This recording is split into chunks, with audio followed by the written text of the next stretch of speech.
Yeah, so you reject the assumption that if you get to live to 120, that life won't be as meaningful. You're like, no, that's not true because 100%. If you've got friends and you're healthy, no one wants to die the next day. I promise you that. yeah. Do you think much about our relationship with death? Again, is kind of the Western world, and I mean that's quite complicated in itself. And all of the different myths and stories and institutions we create to get ourselves around this one thing that's facing us every single day that we don't like to talk about. Because you talk a little bit about death. Is that something you think about? And do you think even talking about some of these issues would change people's relationship with death or living? Yeah, I do. I think realizing our own mortality, accepting it, thinking about it, it's important. Too often, we don't think about life and death until a parent dies, and then we get into our 50s and we can see that there are possibly a fewer days ahead than before it. And that to me is a mistake. I think it's important to realize that every day is precious, and how we live every day will give us extra life, and that how we live now really will echo into the future, and our future selves will thank us for how we live today.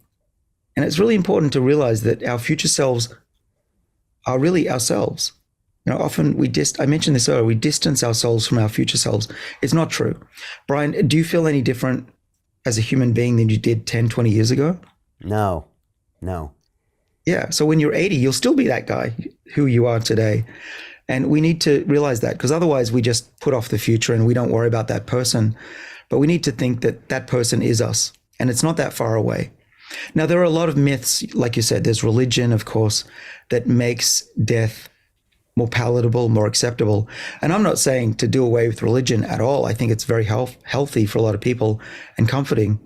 But I do think that we shouldn't accept aging and death because we really never have when it comes to medicine. And aging is no different. In fact, tackling aging is probably the best way to practice medicine that I can think of. Yeah, I think a lot of us have this conversation when we're in our 20s that like, oh yeah, well when I'm 80, I'll just be barely there. I'll be frail and in a home and it doesn't matter. I'm going to live my life now. But then it's like, Yeah. but then when you get to be nearing that age, you're kind of thinking, I kind of wish you hadn't have done that, because again, I remember my grandma, she was like in her 80s and she used to say, she'd be like, Brian, I don't feel I feel the same as I did when I was 20. I still, Mhm. I still feel the same. I still want the same things. I still want to do all these things. So you don't want to sell out the future version of you.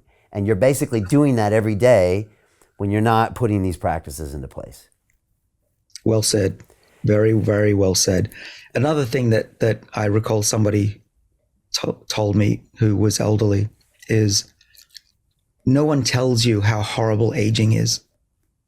It really is. It's a nightmare.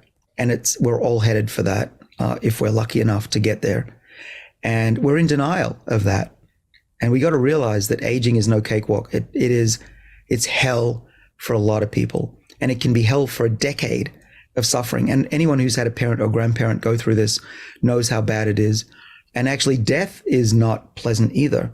I watched my mother suffocate to death in front of me. There was nothing we could do for her. I think we need to talk about that more often, because certainly in the Western world, we tend to ignore that. We ignore what it's like to be old. We ignore what it's like to die. And I think if we think about it more often, we would be a lot more diligent in our daily practices. Yeah, amen to that. David, you mentioned Alzheimer's, and it's something I think that scares people because they feel like maybe they have even less control over losing their mental faculties. And we all know someone or know someone that knew someone that just really just completely wasn't there in their last years. Talk about one of the very ugly things about aging. That's the one that maybe scares people even more. Yeah. Talk about the work you're doing with that. And I guess a lot of these practices speaks about the aging of the brain. Yeah.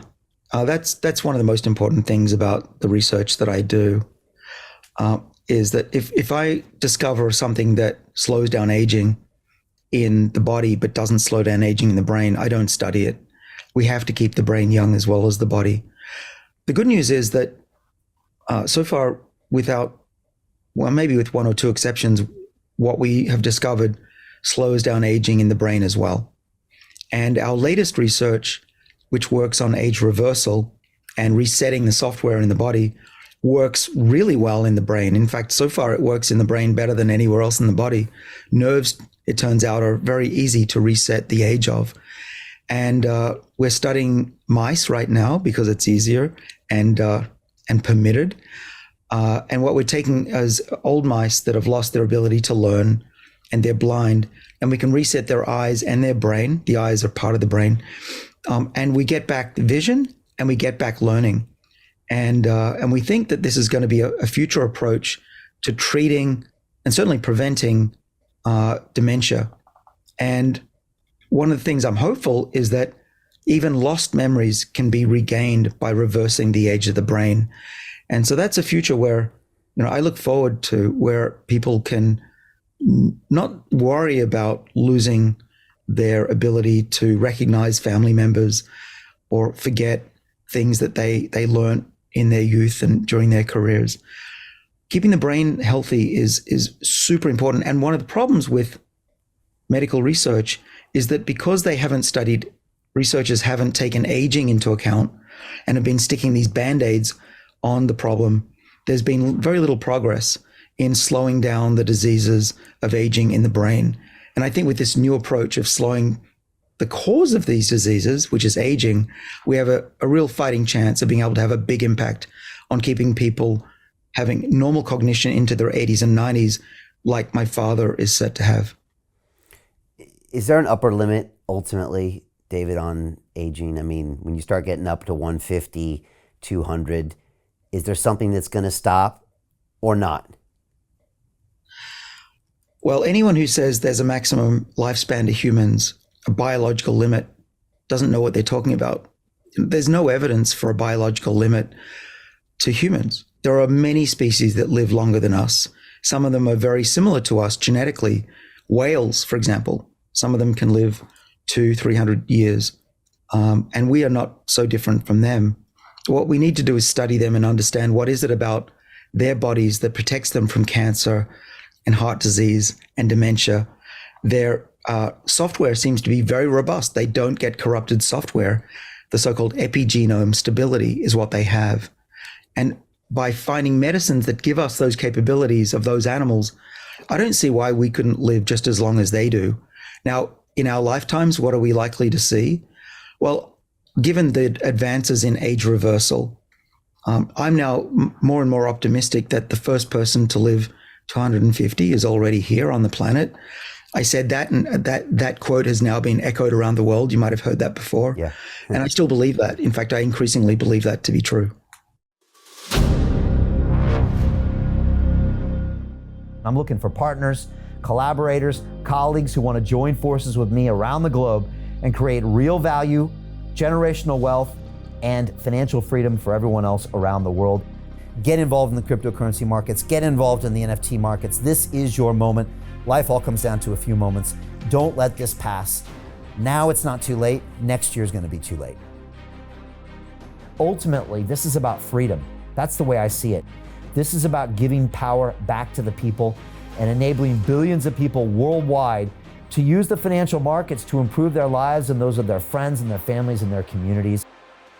Honestly, I think it's a violation of human rights not to allow people basic access to financial services. Because right now people are being kept in the dark, they're being robbed of education, and it's a travesty. And so I'm looking for people that want to join me and be a part of this solution. And that all happens inside the DeFi Academy. The gains my students are making are absolutely amazing. Double, triple-digit gains in the first month alone. That's amazing. This will change your life. Now is the time to get involved. I'm gonna tell you exactly how my students in my academy made money in the last 30 days. I'm talking about real trading results. And let me just whet your appetite a little bit. Let me hit you with some numbers. I'm talking Brendan from New Zealand is up 68.77% on the month. Steve from Europe up 83%. Albert in Singapore up 169.9% on one single trade. I got Susan up 153% on her call options alone, also rocking 139% returns and 442% returns as well on individual trades. These are people that are changing their financial future in the last 30 days, but it's based on trading discipline. I've graduated over 500 students from inside my academy from over 54 countries around the world. It's amazing. When it comes to crypto, DeFi, and blockchain, we love this space. We truly believe it's the future. This is down to our core. It's authentic to what we're doing, and everybody can tell through the camera because you can't make this stuff up.